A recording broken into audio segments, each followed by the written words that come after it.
Apa sih sebenarnya yang menjadi latar belakang seorang Dato Sri Tahir bisa dikatakan saling berbagi kepada manusia atau orang lain di saat memang khususnya apalagi saat-saat sulit saat ini yaitu pandemi COVID-19. Jadi begini ya, kalau pada masa sulit kita sulit, tapi ya lebih banyak orang lebih sulit lagi. Ini kita perlu sadar ya, jangan kita mengeluh terus kita sulit ya. Sebagai pengusaha kita jangan spoil itu manja ya. Begitu bisnis turun kita teriak ya. Tapi kita harus tahu bahwa mungkin berapa puluh tahun Anda sudah menikmati banyak keberhasilan, banyak keuntungan gitu. Hanya setahun 2 tahun aja Anda teriak. Menurut catatan kami ya, catatan saya pribadi, mulai dari Aceh ya, tsunami, kita telah menyumbang sebuah gedung ya. Sekarang dipakai oleh Pemda di Aceh Tengah kalau nggak salah ya, Aceh Tengah. Di sana kita sudah menyumbang, sudah jadi, sudah diserah terimakan ya. Lalu mulai dari Padang ya, gempa. Saya selalu ada di sana. Jogja, kebanjiran Jawa Tengah, Solo, lalu NTB ya, lalu Palu, dan banyak tempat lagi.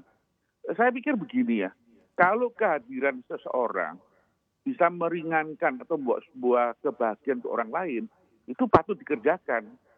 Karena waktu di Palu itu yang paling penting itu makanan yang segera bisa disajikan.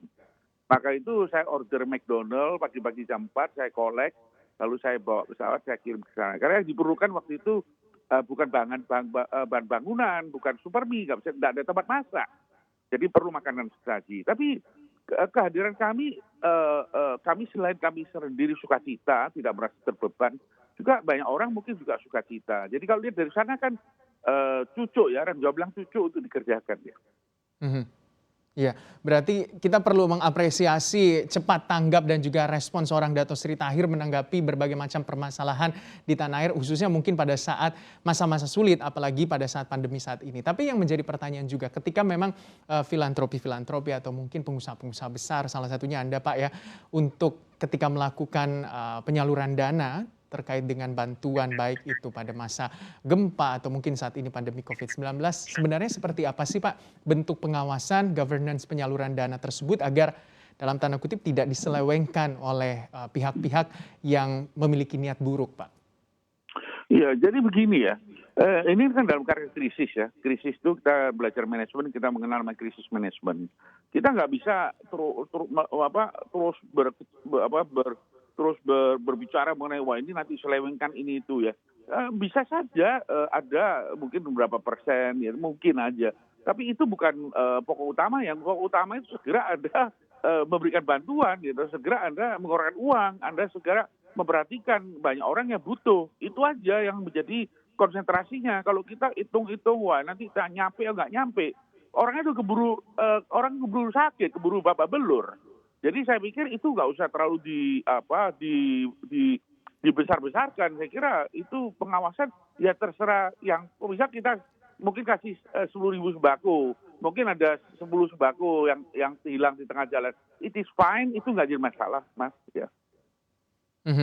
Pak, tapi kalau kita lihat begitu ya, mungkin untuk seorang Dato Sri Tahir, apakah ada ukuran begitu, ukuran tertentu berapa persen dari total pendapatan atau mungkin kekayaan yang memang diwakafkan untuk didermakan kepada orang-orang yang membutuhkan? Ya, saya pribadi belum pernah kepikir ya, belum pernah kepikir. Saya bukan dalam negeri, saya pernah ke Libanon, sampai saya mau tembus ke Syria. Tapi di advice tidak oleh waktu itu Pak Dubes ya, bilang janganlah Pak Terbahaya. Jadi bagi saya oke-oke aja, tidak ada perhitungan berapa persen nanti ini kita jadi miskin. Enggak, menurut saya yang penting itu di sana ada orang butuh ya, ada refugee, ada pengungsi ya. Kalau Anda ke sana Anda baru tahu bagaimana susahnya orang itu di sana ya. 3 generasi, ada 3 generasi.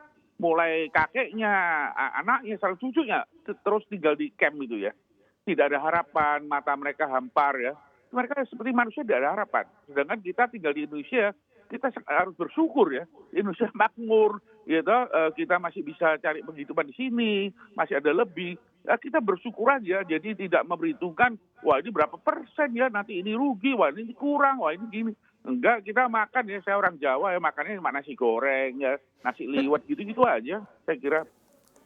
Untuk informasi lebih lengkap dan berita terkait, klik link deskripsi. Dan jangan lupa juga untuk download aplikasi CNBC Indonesia yang tersedia di Play Store dan juga App Store. Jangan lupa subscribe ya.